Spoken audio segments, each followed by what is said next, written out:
Hey y'all, it is Thomas Hendricks coming to you from New York City with Chrono 24. We are sitting down today with Sharmila Bertin. She is the editor-in-chief of the Watches magazine, and she is joining us today from Geneva. Sharmila, thanks for coming on. How are you? I'm okay, thank you. And for those who may not be familiar, you've been in the watch industry for over 17 years now. Can you tell us a little bit about your journey from starting out in the industry to where you are now? I started in 2004 working for Omega at HQ in Biel.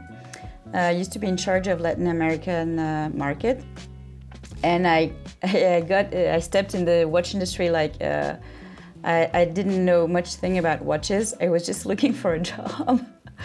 And they had this job which required sales skills and Spanish, someone who spoke Spanish fluently, which I do. So I started like that, and you know, it's like kind of the passion is like a disease. It just grabs you and you're done. I mean, and that's it. And someone told me when I started that once you start with watches, you can never leave this universe forever. For life, yeah. Yeah, even if you try and do something else, you will love watches for the rest of your life, and I think it's completely true. So I stayed at Omega for 3 years, and then I had to move to Geneva, and I worked for two brands, which I didn't like. And they don't exist anymore, thank God. Okay. And, okay. We'll leave them buried. I'm sorry, I have to be honest. And then I had a break for 1 year and a half to take care of my daughter. And I met this guy, I knew him from before, and he used to run a watch magazine. And he told me that he was looking for a marketing manager. And I said, well, why not give it a shot? And quite immediately I started working in the magazine, write for the magazine, and then, you know, I did my little thing and step by step become editor-in-chief 6 years ago. Congratulations. And it's taking you to some very exciting places, Watches Wonders just to name one. Before we go any further, I do have to ask our obligatory question, which is what watch are you wearing on your wrist right now? I'm wearing my oldest favorite all-time watch, which is Omega Seamaster Aquaterra, the first generation, 2002. I actually bought it in 2006, but before I used to wear it as as a working watch when I was working at Omega, and I ended up buying it. And this is the watch I want to be buried with, but I will not be able to be buried with since my daughter wants it. So. Yeah. One question I have for later is about watches and your kids and the next generation and things like that. But first, I know you have some other watches with us today. Can you give us a little tour of some things that you brought with you and let us kind of know, how they reflect your taste and how that's changed over time? I kind of brought you a sample, but because each of these watches have emotional history for me. They don't have any, big value. I mean, I will not be able to sell them or whatever, but they have a special meaning for me. So the first I'll show you is this one. It's Zenith Défi. I don't like open dials, but I like this one. And the thing is, the PR from Zenith was wearing it, and it was the day before at an event, the day before my vacation, and I saw it on her wrist, and I said, "Wow, I like your watch. Can I take it on vacation with me?" And she said yes. So I took it and never gave it back. So now it's mine. So what is it? I mean, speaking of skeleton dials, I'm sure you've seen quite a few this week. They're still kind of, the dial of the moment, let's say. What is it about that one from Zenith that you like more than some others? To be honest, when the Défi came out, I didn't like it because I think it was not very interesting. The classic one, the one with a normal, regular dial. And this one had something else. It's something about when you put it on your wrist and you're like, I'm not going to take this from my wrist forever. And it's titanium, so it's very light, very comfortable. and the design is perfect. Though it's a big watch and I have a, small wrist, it's really comfortable. And my daughter has this game that she would look at the dial and find the stars hidden in the structure, let's say. So. That's very cute. So something, skeletonized titanium, very futuristic. I'm curious to see now what else you have. How your other watches compare. I have, I don't know. This one is a very classic watch. It's a Cape Cod from Hermès. Yeah. So very different than the Zenith for sure. I have to say that I don't like square watches, but I love this one. But since I was a young student in Paris, I really like this watch and kind of on my wish list. But the thing is, I didn't like this is a so-called men's watch. Okay. And I didn't like. They have this version for women with this long strap that you put around your wrist. Yeah, the double wrap. And all the double wrap. But it does not exist in this size, so I had it made especially for me. And I really like it because it's kind of a classic rock watch. Interesting. Yeah. So it's a classic. Then I have this one from Louis Erard. Yeah, not a brand you see talked about a whole lot. Is that one of their regulator styles? Yeah, it is. And actually, it's one of the first collaboration they did with Alain Silberstein, who's a watch designer that I admire a lot. And since Manuel Emsch took over Louis Erard artistic direction, I'm very fond of him. And I think he does great with collaboration, and he's someone who is very creative and he speaks his mind, so this kind of person that I really enjoy being with. And I always wanted something from Alain Silberstein, but every collaboration that he did, like for example with MB&F, is like way beyond what I can afford. And I could afford this one, and I am very proud when I wear it, because I have this both Manuel and Alain on my wrist. What else do I have? This is probably the strangest watch that I have from my collection. Is like, I like to call it my baby watch. It's a Legend Diver from Longines. Yes, great watch. Yeah, and when this one came out, I told my husband, I saw it in a shop here in Geneva, I said, I want that. And he said, like, are you sure? And I said, yes, I really want this watch. So he bought it for me for my birthday, I don't know when, 2 years ago maybe. And it's very strange because I don't like what they call ladies' watches. It's not me, it's too small. Yeah. It's too... Yeah, tell me more about that. Do you have time? Because this is going to take we got all the time in the world. You have some thoughts on this, I assume?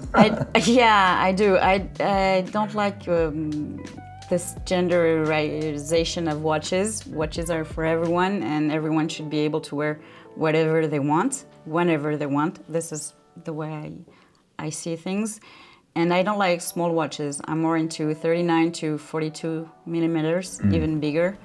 And this one is 36, I think. And I really like it because it looks cute on my wrist. It's my baby, as I said, it's my baby watch. And I think that it's a ladies' watch, but not too ladies' watch. Yeah, exactly. I was considering getting the black dial 36 millimeter Longines Legend Diver for a long time. It's super handsome with the double crowns and the internal rotating bezel. Wow, Sharmila, we covered a lot of ground so far just in your collection, from the Zenith to I still have one if you want to see. Let's see what we got. Sorry. This is my latest, it's the new one. I got it like 2 or 3 days ago.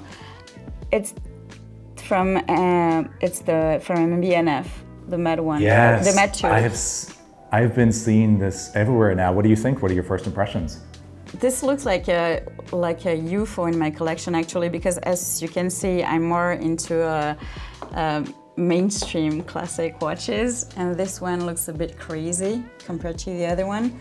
I'm very proud to have it because I very much like Maximilian Busser, and I love the work that he's been doing with the MB&F since the beginning. But I never could have afford a watch from the brand, and this is the first I can afford, and I think it looks crazy and it looks cool and it looks relaxed, and my son will probably love it, so because it's funny, and yeah, it's different, and I really enjoy wearing it and having it. I'm very proud of it. Now, one thing that I'm curious about now that you brought it up is your husband. Do you all share watches between the two of you, and does he have any favorites from your collection? The thing is, he has a bigger wrist than me, so I cannot just pick up a watch in the morning and wear it. He has to change the strap or take some links off, and so I cannot do whatever I want whenever I want with his watches. The Pelagos, I borrowed it from Tudor for a couple of months because I wanted to write about it, to write a piece about this watch. And he didn't like it at first, which is really cool. He said, no, I don't like it, I prefer the Black Bay. And I was like, okay. I had to give it back. And for 2 years, he kept talking about that watch. And last summer, something happened, and I said, well, now I think you deserve that watch because you've been through a lot, and so I think you should buy it. And he bought it, and he's very proud of it, and I'm very proud because I did my job right. He didn't like the watch at the beginning, and now after seeing me wearing it, talking about it, writing about it, now he wears it and he loves it. He bought it and wears it every day. You're very convincing, Sharmila. Yes, I try to be. And speaking of, continue on this thread a little bit, you are the mother to cats, many plants, and a couple kids as well. I'm curious what your children think of this weird world that you're in, and do they have any watches that they've seen on you that they kind of want to inherit someday maybe? Okay, so yes, I have 2 kids and 3 cats, 1 dog, and 150 plants at home. I'm sorry, I'm an old woman. And my kids, I have this tradition that I made up when my daughter was a baby. She's 16. And I decided that every year for her birthday, she would get a watch. And so she was just 1 year old when I bought her first watch. She still has it. It's a Flick Flack. And so because I wanted both kids to get used to wearing watches and to have watches in, as a part of our family, our surroundings, personal surroundings. I didn't want this to be something odd. I want it to be an everyday object, like, wearing shoes, wearing a watch, wearing a coat, wearing a watch. So my daughter started a collection when she was 1 year because of me. So she had her first watch at 1 year, her second watch at 2 years old, and now she collects, like, for 5 years ago or 10 years ago, she started her own collection. She has mostly swatches. She has a dressed watch, which is an Eterna with diamonds and a mother of pearl dial, which is a watch that she takes very good care of, and she never wears it because she's too afraid to wear it.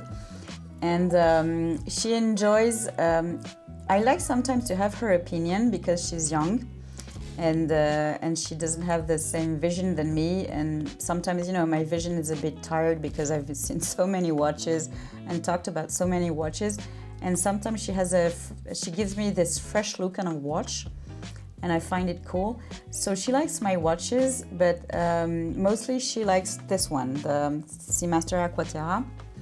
And my daughter was a baby, and it was her favorite watch because it was the shiniest one. And she used to look at my wrist every time, and she was very young. So I decided to buy it in 2006.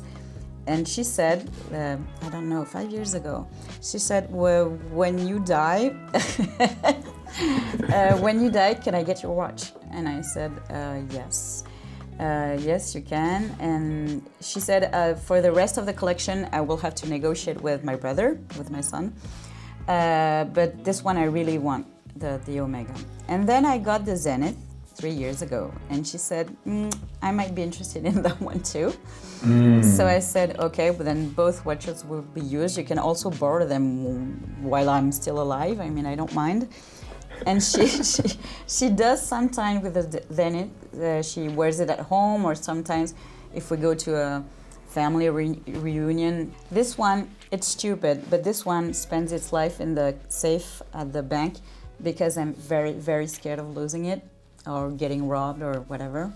So it's in the safe. But the other one, yeah, I wear them all the watches that you've seen except the newest from MB&F, the Med.